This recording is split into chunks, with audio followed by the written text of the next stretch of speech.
Alright, I finally did it. I've been procrastinating this harder than you. Yes, you procrastinate doing your schoolwork. But I finally looked myself in the mirror. I hyped myself up. Like, you got this. Who's got this? You do. Like I was about to ask out my crush in school. Mirror, mirror on the wall. Who wastes the most time of them all? You see it?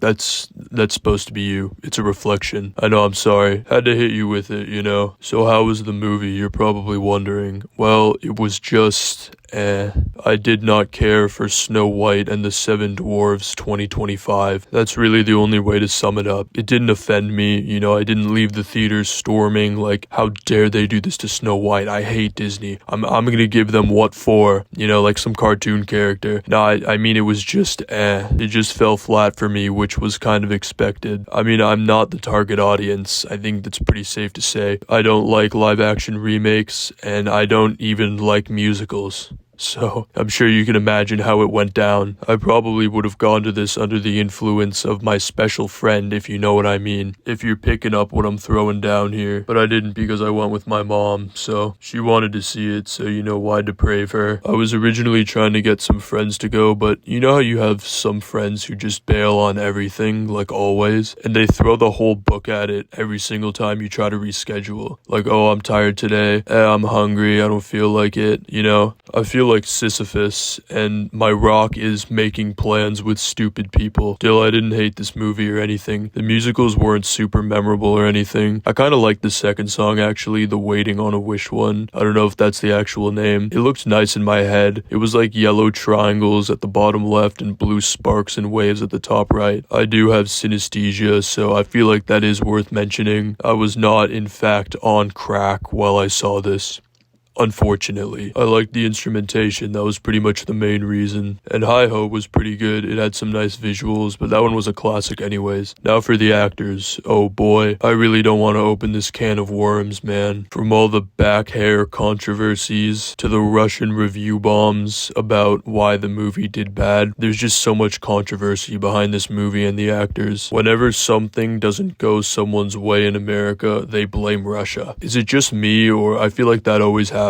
They were like, yeah, you know what? Let's leave some bad reviews on this Snow White movie. That'll really show those Americans who's boss. But to be honest, Rachel Zegler did a pretty good job. I mean, she can sing really well, which is what's expected in this kind of role. She had some kind of funny facial expressions during some of the scenes that kind of ruined the vibe a little bit. But maybe that's just me. But yeah, she honestly did pretty well. You know, despite the controversies, credit where credit's due still. Gal Gadot, on the other hand, kind of felt like she was overacting at times, and it was a little bit corny. Jonathan was alright too, I didn't mind him. I think what you're noticing here is a lot of this movie was really just alright, like it was serviceable, just lacking the heart of the original, which is what happens with all live action remakes. For the dwarves now, this movie has a lot of lookalikes actually. Robert De Niro, Eddie Redmayne, Anton Chigurh, you know, the list goes on. It was just her hair in some scenes. I feel like they cut it too short or something. But I felt like the dwarves were a little bit uncanny, to be honest. I don't get why they didn't just use little actors. I feel like it would have added a lot more soul to have them be, you know, actual humans. And I feel like there would have been a lot more fanfare because there are a lot of actors they could have chosen from that are well loved. I definitely would have liked this movie a lot more, to be honest. As for the plot, it just wasn't very engaging. I didn't care for it, one might say. It follows the same trend as a lot of children's movies these days, where it feels like there are no stakes ever. Like no one is really ever in danger and nothing really ever matters. You can't really get invested because of this. The poison apple thing is the biggest example of this. In the original, the poison apple was way higher stakes, like it's the entire agonizing agent in the movie. But in this one, it's actually done in like 10 minutes, and I'm not even exaggerating. The queen turns into a witch, shows up at Snow White's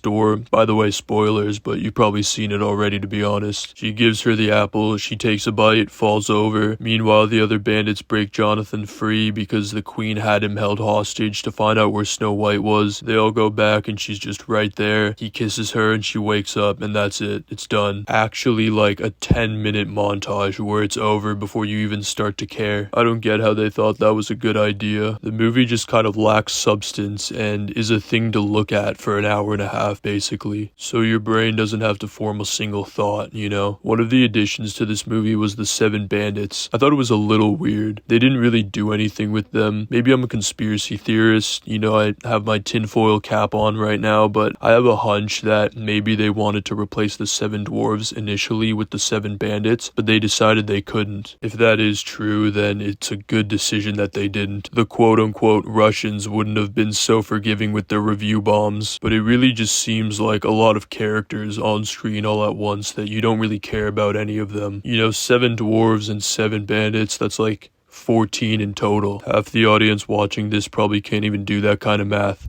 I mean, I can barely do it. You know what, actually? Okay, I think this would be embarrassing for a normal person to admit, but I'm not normal, so I was actually falling asleep a little bit while I was watching this in theaters. I didn't even go late at all. It was like 6. I was able to lock in, so it ended up being okay, but I actually started dozing off during some parts. Kind of at the start, actually, because I'm pretty sure they were singing Hi-Ho while it happened because they were in the mines. Because I started to have hallucinations in the theater that I was one of the dwarves. My dwarf name would be Smashy, because you should smash that like button and leave a comment down below. Like I said, I feel like this movie is really just meant to be eye candy for kids. Kind of the way that they have CGI animals everywhere in this movie because kids love that kind of stuff. And I'll admit it, you know, the animals were pretty cute. I am a softie despite my cold, hard, tough guy exterior. You know what? I almost hit a raccoon on the way to the theater. That would have been a rude awakening. You know, I would have been posted up in the theater with all these animals making me feel guilty, making me relive my sins, but thankfully I avoided it. It was crazy too. I saw him in the headlights. This guy didn't even move. This guy slowly and almost comedically turned his head and just stared into the headlights. His eyes were glowing too. It was like he and the car were one. It was actually kind of beautiful. He just did not care at all. I kind of respected it, and so I had to pull over to the other lane. I wonder how he's doing now. In conclusion though, this movie lacked a lot of substance. Any sort of conflict was over before it felt like it even started. The ending with the queen dying as well didn't really have any impact, because I never really felt like she was a threat in the first place. Every quote-unquote plot point happened so fast, it kind of just felt like they wanted to get it over with so they could sing more, which obviously I didn't like. But like I said, I don't really like musicals at all, so I just think they're annoying. Coming from someone who makes music and loves it, obviously, it's like there's a time and a place for it, you know? When I go to my tap for some water and I turn the tap, don't drop a boiled egg into my cup. You know, when I want to watch a movie, don't play me a song. Obviously, I willingly went to this movie knowing it was a musical, so it's not like that's legit criticism. But when movies have a surprise musical number, I get a little pit drop of anger in my stomach, I can't lie. But yeah, this movie fell flat, and that was kind of expected. I don't know if Disney has really had a single great live-action remake. Usually it just takes the heart out of the original, and it's purely because it's easy to do. You know, they already have the rights to a beloved story. No one has to write a whole lot, and you know, nobody got time for that. Just dig up some old story and make it worse and it'll sell. It's kind of a shame, really. It sucks to see the direction that Hollywood has been going for the last 10 or so years. A lot of big movies these days are just remakes or sequels because a lot of studios don't want to take a chance. Like, think of so many great movies from 20 plus years ago, ones that pushed the envelope and made a cultural impact. Do you think that if that same movie got pitched today, that the same studios would pick it up? They'd probably just decide to do another remake instead, honestly. It's kind of sad, but anyways, there's my thoughts on Snow White, finally. I hope you're proud of me. Do people still even care about this movie? I don't know, a little bit at least. I'm sure if I was a 6-year-old girl, I probably would have loved this movie. And unfortunately for you all, I'm not a 6-year-old girl. Never have been, never will. But only kids liking a movie isn't really an excuse, because there's tons of great children's movies, once again from many, many years ago, that took risks and taught kids good lessons while being well written, as well as being watched and enjoyed by parents. You could tell the people who made those movies had a lot of passion and really cared about the final product they were making. And it just does not feel that way with Snow White. It was just a whole lot of,